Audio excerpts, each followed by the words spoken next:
अध्यक्ष महोदय, माझा हाच विषय माझ्या बीड मतदारसंघातला होता। जे काही खून प्रकरण झालेलं आहे, माझा औचित्याचा मुद्दा आहे। बोला बोला। आमच्या बीड जिल्ह्यामध्ये एक भयानक गोष्ट अध्यक्ष महोदय झाली।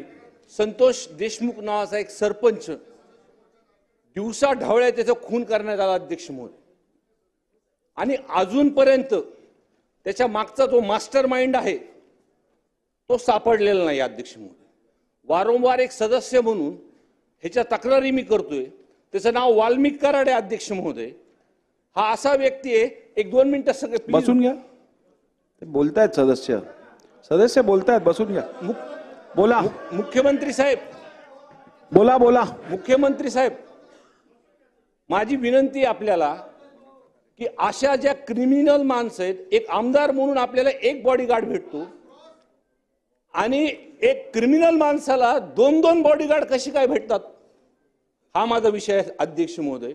आणि त्याला ज्या गुन्ह्यामध्ये टाकले अध्यक्ष महोदय, खंडणीच्या गुन्ह्यामध्ये टाकले अध्यक्ष महोदय।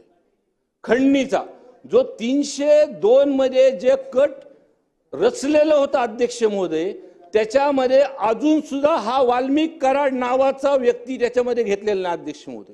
वारंवार मी हा खून झाल्यापासून मी वारंवार बोलतोय की जर या तिथं जे गुन्हेगार सापडले त्यांचे जर कॉल रेकॉर्ड आणि वाल्मिक कराडचे कॉल रेकॉर्ड जर सापडले अध्यक्ष महोदय, सीडीआर जर सापडले, तर पूर्णपणे जो काही खून झाला अध्यक्ष महोदय तो आपल्या समोर येईल।